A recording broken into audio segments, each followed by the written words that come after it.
Jack, welcome back to the show. 2 years to the day. 2 years to the day. Happy Can you believe birthday. it? You're always welcome. You're always welcome. Yeah. So much to talk about. So the tour is underway. You know it's all right because you've done it. Yeah, I've done it. I started it in last year, 2024, November, December. I've been working up towards it all through the year, bits and pieces, and now it's up and running. So I'm starting this Friday, and then all around the country for the next year. All right, so here we go, jackdcomedy.com, and we're looking at, as Jack quite rightly says, this Friday, Tunbridge Wells, January, Cheltenham, Guildford, Salisbury, Guildford again, Kingston upon Thames, Swindon, Barnstaple, and then literally around the rest of the country. I'll be in Glasgow, Lowestoft, Portsmouth, Stevenage, I'll be everywhere. Birmingham, March 2025, June. I see you taking July off, like everybody does nowadays. Well, you know, it's too hot for comedy. Oh, yes, it's baking. It's ridiculous.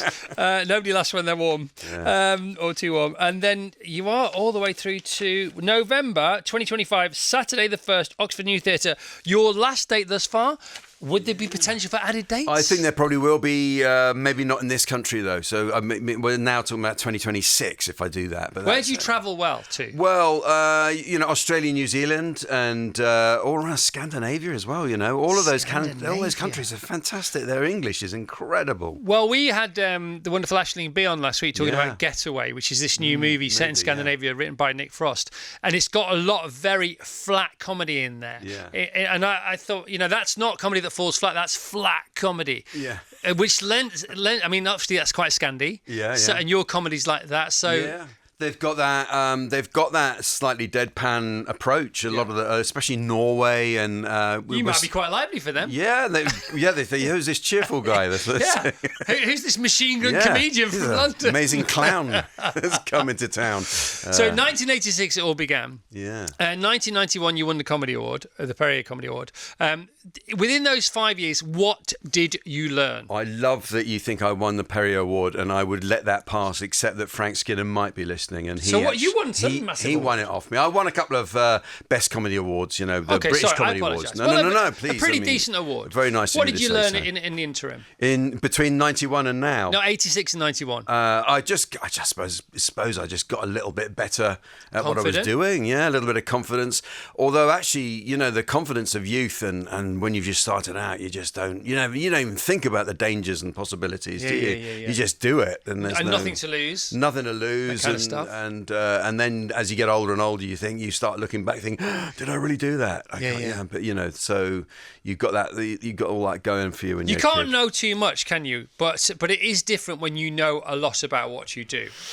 It's brilliant. You're more secure, but you feel a bit less punk. Yeah, and I don't mind that. I've never thought like mainstream as the enemy. That was for me. That was always that was the destination. I wanted to have popular appeal. I don't want to just be kind of in front of 28 people telling them how rubbish life was every day. Yeah, or skint, Yeah, or both. Even worse.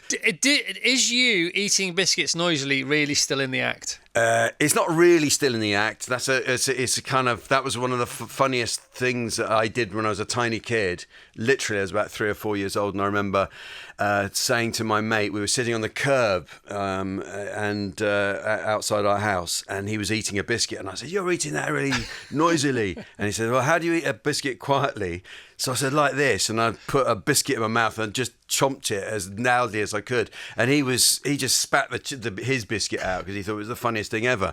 Obviously, it's not. It's not still in the act. I think you should put it back in. But I love the feeling of being able to make people laugh like that. Did you straight off the bat? Yeah. James Corden said the same thing. He was singing in choir in church, and he was a bit bored, so he turned round. They were actually singing, so he's in the front row of the choir, facing the congregation, and he was singing. He got a bit bored, so he just turned round. And he bent down, he started singing back through his legs, and he got a massive laugh, and that was it. That was it. He was addicted from that moment onwards. A star is born. Not dissimilar.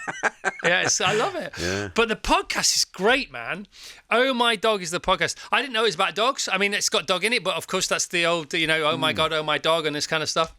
But you really do genuinely love your dogs. I do. We all do. I do it with Sean Walsh and Sarah Morgan Beckett, and there's the three of us talking about our dogs. Really, it was Sean's idea because he got a dog. and then And he thought he's the first person in the world to have a dog. Yeah, as you kind of do, I think. And so he rang me and said, "Do you want to do a podcast about dogs?" So I thought, well, why not? You know, there aren't enough podcasts to start with, so let's do one. Let's make up the numbers. And but we've been doing. I think we've done. We're coming up to our 100th show now, Wow. so it's fun to do. Pretty good.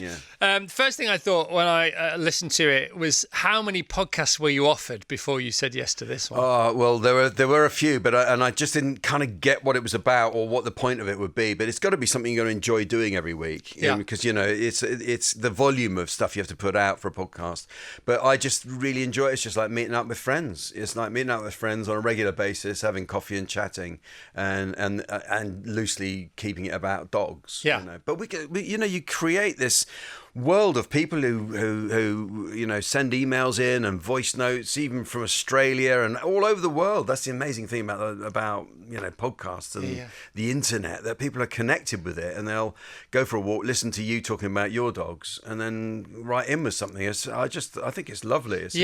I mean, it's funny, isn't it? Because radio is different in as much as, you know, obviously this show goes out as a bit of a podcast as well. Your interview will be on our podcast from 10 o'clock.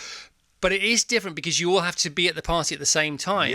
Whereas we can take the party with us. And I am a massive fan of both. I might be as big a fan of podcasts as I am of radio, and radio's been unbelievably good to me. Yeah. But it's so funny because when you agree to meet on the football terraces, you know, or at the gym, or at cookery class, or at work, of course that's the appointment to meet. But thereafter that, you can talk about anything you darn well like.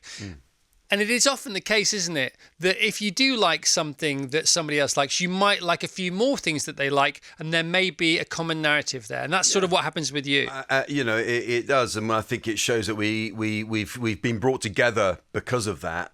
And then you start finding all these other stuff that you have in common, these ideas that make each other laugh, and it's a wonderful thing. And of course, the dog element of it is fantastic because we're always reminded constantly that dogs live in the moment. You know, that's what I think I love most of all about a dog, is that they're all like, you know, if they're excited about going for a walk, they go for a walk every day, but that day it's going to be this. We're going for a walk. Best walk ever. It's going to be the best walk ever. God. I can't believe it. You know. The postman. Is the postman coming? Oh my gosh, it's the postman. So they're constantly in a state of like awe that, you know, stuff is happening around them, and I think we can all learn from that. We had Franz Ferdinand in on Friday. They got a new album out. It's absolutely as good as anything they've ever done. And one of the tracks is called Cats, and one of the tracks is called Birds. So the cats are literally chasing the birds. But in the cat track, there's a line that says you can never turn a cat into a dog, and it's so true. That's full, yeah. That is a big. That's now, is that because cats don't live in the moment and they're a bit more sort of scheming? Yeah, I think they don't need you as much. Have you discussed this on the show? We have, yeah. I think we have a couple of times, and I've always noticed that with dogs, that dogs just adore you, don't they? You know, dogs will watch you doing something around the house. Well, I guess they do, Chris. They do. They do. Of course, you know, the dog will watch you do something around the house and just think you're marvellous. You know, you could be putting up a shelf or something. Oh, you're some so shelf clever. that. I can't believe what a shelf. Whereas a cat will be watching things, that's not quite straight. Yeah. My other home has better shelves. Yeah, exactly. The one down the road where I get fed nicer. So have you ever food. catted? We have had cats, and I do like a cat as well. I admit to liking cats, but it's a totally different relationship. Yeah. I think, you know, this is me being stupidly judgy, right? I think you probably like really clever people, really simple people with amazing values, and animals. Yeah. Is that about right? I'd be very happy with those three. Yeah, that's a good summation. So Sean's dog, what does he have? He's got a cockapoo. Right. Yeah. And he's new to the world of dogs. Yeah. You're not. No, I've sort of always had dogs. Right, and your Chihuahua is a super sub. She's kind of is, and she's fantastic little. I'm just such a funny little animal, and clever as anything. I think, you know. And we all say that about our dogs, but I think she's really bright. My dog is really, you know, Sparkle, our rescue whippet. She doesn't know people say, you know, what she likes. I said, well, she doesn't know she's a dog. Yeah. She thinks she's probably a Pilates teacher or a yoga teacher.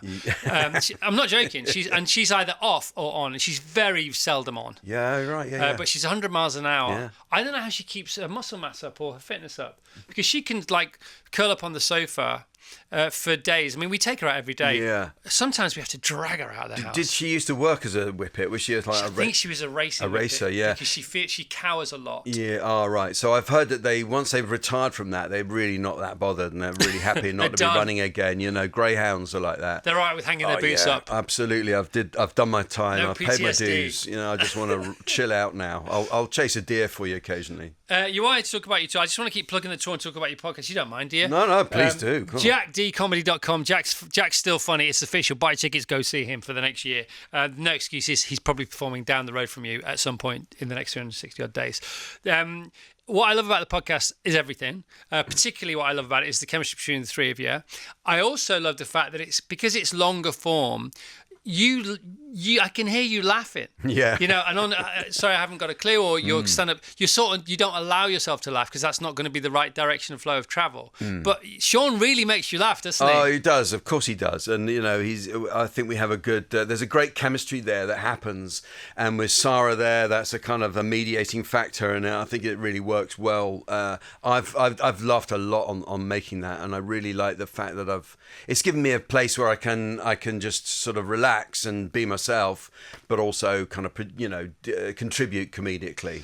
Let's one of the things you do is the AI gag writing thing, which is hilarious. This is Sean's idea, one of Sean's I ideas. love this. And Sean doesn't think he does a very good impression of you, but I think he absolutely smashes it because he doesn't try to do an impression of you. He's a great impressionist, though, isn't he? But therefore his recreation of you creeps in. I was rewatching that fantastic tete-a-tete between Steve Coogan and Rob Brydon at the weekend. Yeah. They're Michael Caine off. I remember. Which they do on the trip, but you can see it on the trip, and it's all what they do every time they meet, and it's brilliant, by the way. But I remember the video the first time they ever did it, and it popped up on my Instagram feed at the weekend. It's a very young Steve and a very young Rob. And they go after each other, and it's awesome. And the thing about Rob Brydon is he's a brilliant impressionist, but Coogan is a brilliant recreator. Yeah. And I think Sean's more the recreator. Yeah. Anyway, so what they do is they dip into AI, and Sean asks AI, ChatGPT or whoever it is you ask, to write a Jack Dee joke, and then he delivers it as Jack Dee, and then Jack gets a ChatGPT Sean Walsh joke and tries to deliver it as Sean Walsh. I've got to say you're quite good at Sean as well. Well, you know, I kind of went into it with too much energy, and it sounded more like Michael McIntyre to begin with. But yeah, that's his signature, isn't it? All Sean right. is his big Let's energy. just have a little bit of a listen to one example of it because it's so funny.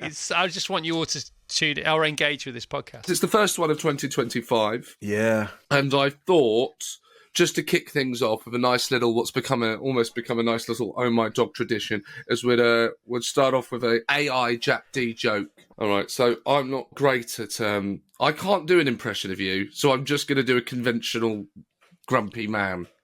I'm sorry. All right, none taken. No nuance. No. So this is Jack Dee. Please welcome Jack Dee! 2025, eh? Self-driving cars everywhere. AI writing novels. And I still can't get my toaster to brown both sides evenly. Progress, they call it. I call it a conspiracy to keep me eating soggy bread.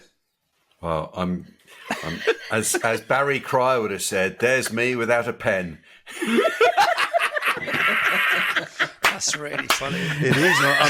What's terrifying is that I didn't know that chatbot can do that. You know, and it's actually not. I mean, it's not as a genesis of an idea for comedy. It's not such a bad idea for stand-up. But also, you know better than anyone else. You start with a loose idea, thought, some kind of semblance of what might be a joke, and then you make it into a joke. Yeah. And that's the hewing, the final sanding down of whatever you've hewn from whichever wood you've sourced. But that does the first bit for you, doesn't it? Extraordinary. I mean, I'd probably place a bet on there'll be a chatbot show at the Fringe. Someone will write me a show for the Fringe and then just do it. Yeah. You know, have fun at with that Edinburgh, as well. and just have fun with it, of course. You know, and it would be fun because of its sort of its inaccuracies and so on and so forth. It would be quite interesting. So what is in the real Jack Dee tour? Well, I'm just, it's always been a kind of a rolling review of my life, and it continues to be so. There's more autobiographical stuff about details of my early life, but it's kind of coloured with a different lens. Yeah, it is really now, and I just make it, just having fun with it, you know. And also, you're more comfortable to talk about your own life. Yeah, you can because you go didn't back and- before. Yeah. Was that intentional, or wasn't it as funny, or you weren't as confident? You know, I think when you're writing, with the stuff that's funniest, you stick with. And if you want to talk about what you used to do, and the audience aren't quite as into it, then it might work for a bit, but in the end, you just ditch it and think, I'll go with the I other think it stuff. might be a generational thing, because I feel the same on this show.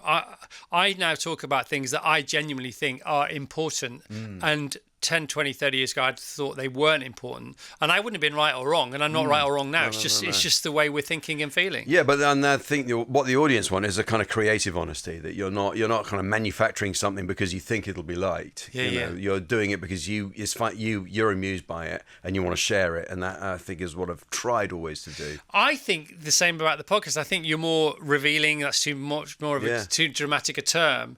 But you're more at ease with things. So, you know, just the context of what you say on the podcast gives me more of an idea of who you are. So you talk about, Sean talks about plants, and then you say, oh, that's probably a succulent. And I'm like, Jack knows about plants? I don't. That's probably the only thing I know. But yeah. But that's something. I mean, how do you know that? Yeah, do you know I know. Well, I know that because I've got one. I've got such a plant in my house. I don't even know what a succulent well, is. They're kind of like I suppose I'd say it's in between a regular green house plant and a cacti.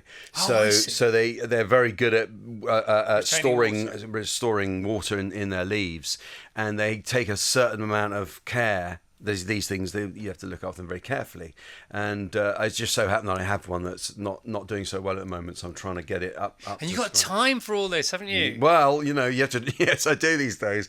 I don't want to give the impression I'm just sort of pottering around in my greenhouse with succulent. That wouldn't be right. But you also talk about YouTube. You say, no, because I saw it on YouTube. I'm thinking, that's why I do. Jack watches YouTube. We all watch YouTube. It's okay to watch YouTube. It's okay to watch YouTube. Yeah. It's fine. Are there people saying it's not okay to watch it now? No, but I'm saying that. I was saying that to myself at some point. Yeah. And now, because I'm not watching cat videos on YouTube and I'm watching how to fix that. What did I watch at the weekend? I know what I watched at the weekend. How to succeed, because the kids always order too much pizza from Domino's because they know when their mates are around, they can have one each. And Domino's pizzas are bigger than North Africa, right? Yeah. And so when their mates come around, and also we're going to sound stingy if we say have one between. So they know they can order one each, and there's always loads left. Yeah.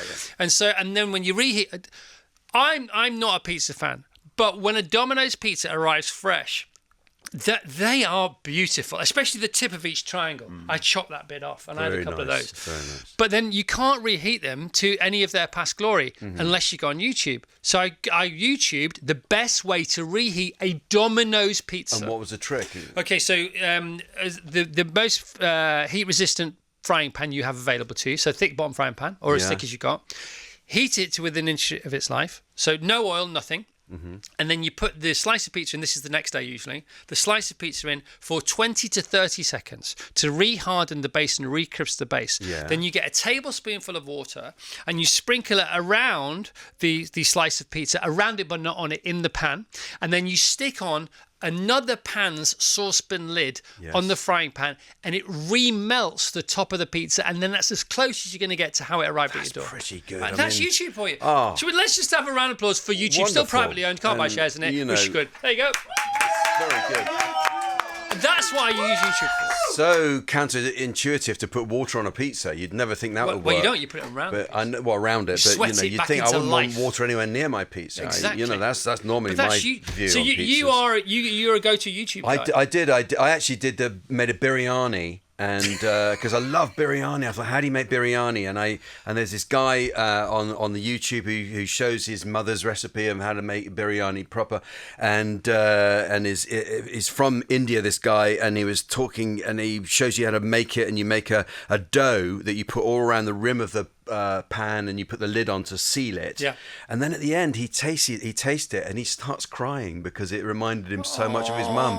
And I thought, well, if for no other reason, I have to try this recipe. It's just incredible, and it was a good one. So yeah, I love finding out stuff like that. Tash and I watched one last night. My wife and I watched one last night, and it was what happens on the other side of the wall when you deploy a raw plug and you start to screw the screw in. I didn't know how they worked. Oh, okay. And so there was this guy had a plank of wood, and he had 10 different roll plugs in, all for the same size screw, so you could see the other side of the wall, effectively, right? And then he started to screw the screw in. And what happens to the? Because I thought the roll plugs just stay where they are. Yeah. No, they don't. They draw themselves in and they form a lock against the wall. That's why you can't get. Yeah. They So expand. They yeah. flange. Right, they It's flange live out. flanging. They flange out. And you can get they all flange in their own different way. What was the conversation that led you to looking that on YouTube? It was the algorithm fed it to us. Okay, you just sort of. You can ask us what the one video before that was. Yeah, exactly. But that's the weird thing, isn't it? It says, I know what Chris wants to find out about. Raw plugs. And by the way, it was bang. I love my algorithm. And of course they got you to a T. There's these people that rail against the algorithm. Oh, they're feeding you this. Well, they're feeding this if you're watching Jordan Peterson. But if you're watching how to re-sweat a pizza back into life, you're going to get the killer roll plug video. You are. Who doesn't want that in their life? Of course, you need to know this stuff. It's a beautiful thing. That's good. That'd be a good podcast, wouldn't it? Just life hacks like that, and what I've discovered on YouTube, recently. Of course, you have been also responsible for writing amazing screenplays, successful hit TV shows, and things like that. I don't know about you, but I write stuff on my garage wall, and one of the things I wrote ages ago is ideas don't go anywhere by themselves. And now I think, by the way, this could be sort of convenient consideration. But I think now I come up with better ideas than I've ever come up with. I just can't be bothered to execute them. And I think when I was younger, the ideas weren't that great, but my passion and enthusiasm was massive. Do you feel the same?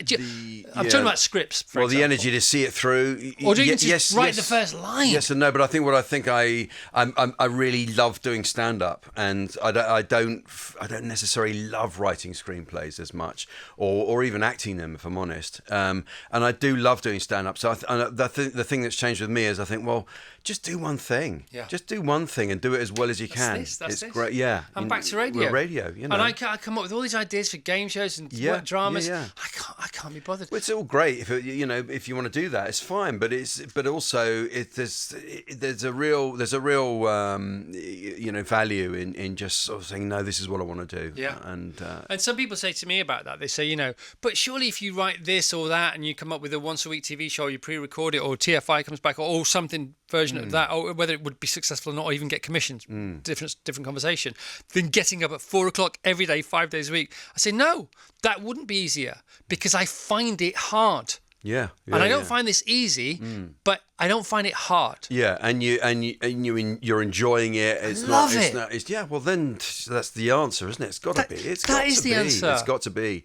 What else do you need in life? You do something you love doing, and you're sorted. So you're 63 now. Yes, I am. Yeah. So will you crack on standing up for? I think. Will you be the Paul McCartney of stand-up?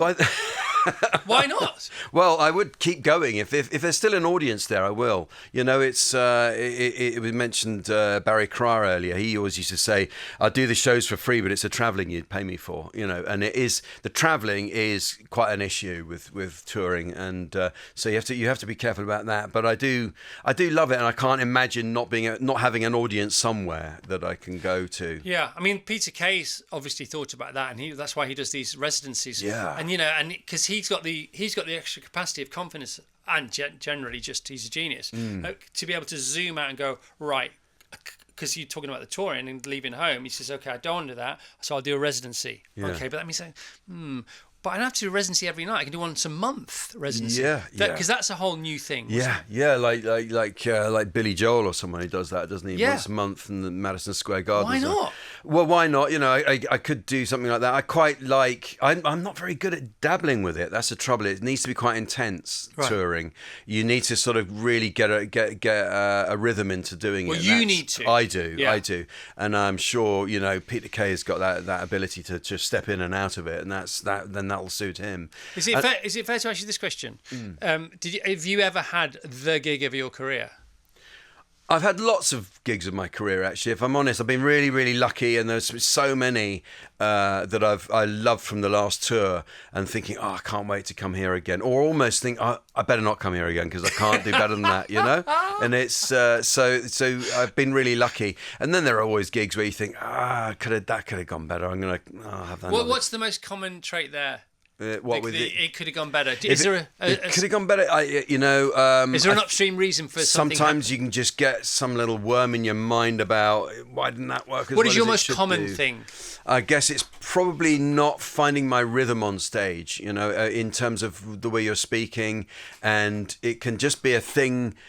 I never blame the audience ever. It's always going to be something. It's always kind of something I could have done better. Yeah. But sometimes if it doesn't quite start the way I think it's going to, it'll take you 10 minutes to get back into your rhythm and actually get it how you want it to be. Whereas a really great gig, from the moment you step on stage, it's absolutely bam, bam, bam, bam. Have you learned that thing as well as you get older, that when you get the 10 minute of sort of turbulence, if you like, as the plane takes off and hasn't quite settled into a cruise, have you discovered that thing where before you try and fix it and it just made the problem worse, and now if you just pull back a bit it tends to sort itself out? You're quite right, it absolutely does. And you think, no, just calm down, they're enjoying it in their own. They weren't here last night when it was even better, but they're enjoying it, and by the end of the show it's nearly always they've had a great time.